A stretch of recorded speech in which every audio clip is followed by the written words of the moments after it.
Boa tarde. Complementando as nossas estruturas de formação familiar, tem um ponto que é importante até, que houve pergunta de um aluno. Eu gostaria de esclarecer para vocês onde adentra, dentro dessas estruturas que nós conversamos, a questão que envolve os pares do mesmo sexo, ou seja, a formação de familiares do mesmo sexo, a formação de casais do mesmo sexo.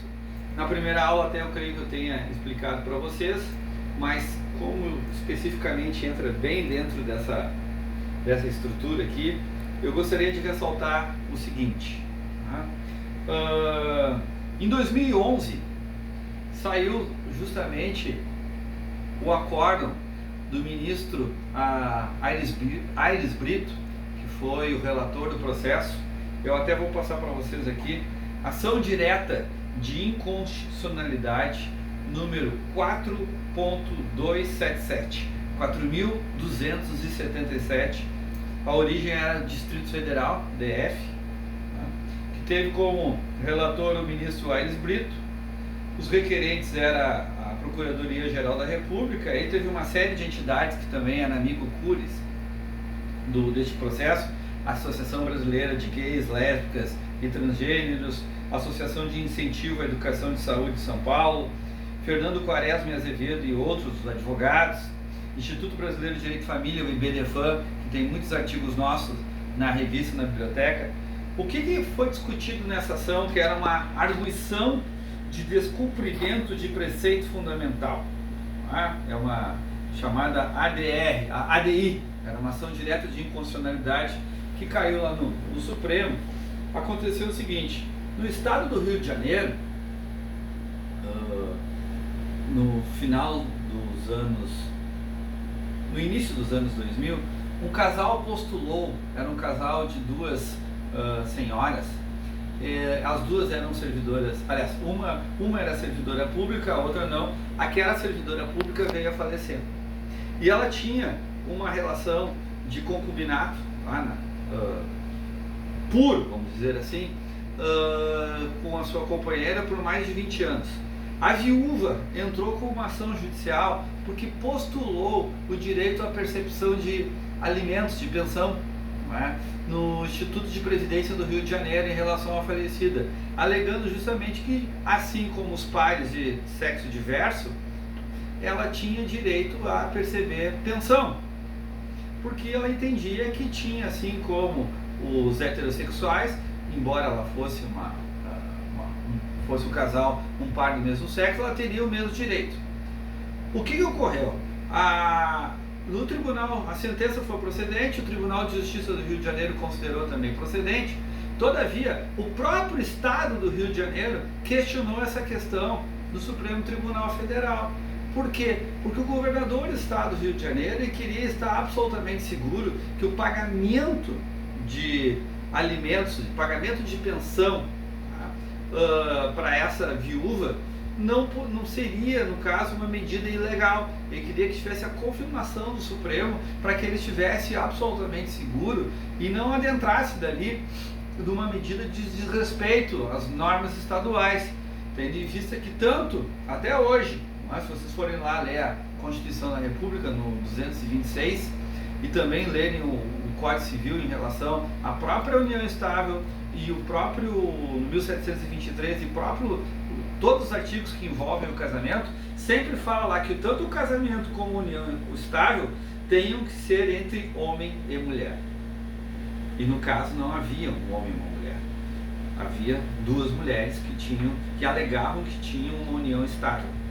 Só que legalmente no país até então a união estável não poderia ser de pares do mesmo sexo. Eu até não gosto da expressão união homoafetiva, união homossexual. Eu creio que isso sejam nomenclaturas equivocadas. É muito simples: pares do mesmo sexo, casais, formação de casais do mesmo sexo, porque justamente para não dar essa conotação dessas nomenclaturas que muitas vezes acabam derivando para outras nomenclaturas, e aí acaba retirando até o sentido da expressão. Muito bem. A Constituição da República e o Código Civil Entendem? Entendem não, são muito claros. Homem e mulher podem casar-se, homem e mulher podem ter união estável. O que o Supremo entendeu? O Supremo entendeu que a Constituição poderia ser reinterpretada. Houve, na formação dos anos, na formação de evolução da sociedade, uma mutação constitucional, né, onde o princípio da liberdade, da isonomia, né, da igualdade poderia dar a estes pares do mesmo sexo o direito de ter união estável. A Constituição não falou, aliás, o STF, ele não falou de casamento, não tinha colocado casamento aqui, ó. Que o casamento nós vamos trabalhar especificamente. O STF não, até porque o pedido não era de um casal que era casado, até porque eles não poderiam casar, eles alegavam que tinham união estável. O casamento, o STF acabou não se manifestando em relação ao casamento, mas o STF autorizou sim a união estável entre pares do mesmo sexo.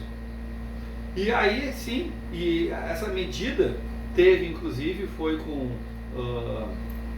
teve efetivação dos seus efeitos, ou seja, teve repercussão geral. Todas as jurisprudências no Brasil, a partir de então, foi vinculada essa decisão, teve o caráter de efeito vinculante, ou seja, nenhum juiz mais do Brasil poderia questionar essa questão, ou seja, proibir que pares do mesmo sexo não pudessem ter união estável. Claro que logo depois, esses pares do mesmo sexo que tinham união estável e quiseram casar, embora o Supremo não tivesse autorizado o casamento expressamente, porque o pedido lá na origem era de formação de união estável, ocorreu que o próprio Conselho Nacional de Justiça tenha expedido uma instrução normativa autorizando também no Brasil, embora nenhuma legislação no Brasil a autorize, não é? em termos de Código Civil, e muito menos a Constituição, a formação de casamento de pares do mesmo sexo. Hoje, por essa deliberação do CNJ, está agarrado lá uma simples deliberação, os pares do mesmo sexo também podem casar. Bom, eu posso ter um namoro então, professor, de pares do mesmo sexo? Obviamente que sim, até porque não é constituído família. Posso ter um noivado? Claro que não é constituído família. Pode ter uma união estável? Sim. O Supremo Tribunal Federal autorizou. Pode ter um concubinato puro de pares do mesmo sexo? Sim, é a possibilidade. Impuro? Bom, impuro e impuro mesmo. Nunca, sempre foi uma relação clandestina. Sociedade, fato de pares do mesmo sexo não importa, porque não é considerado também pelo direito de família. E o casamento, sim, também é autorizado hoje no sistema legal brasileiro, mesmo que precariamente. Muito obrigado.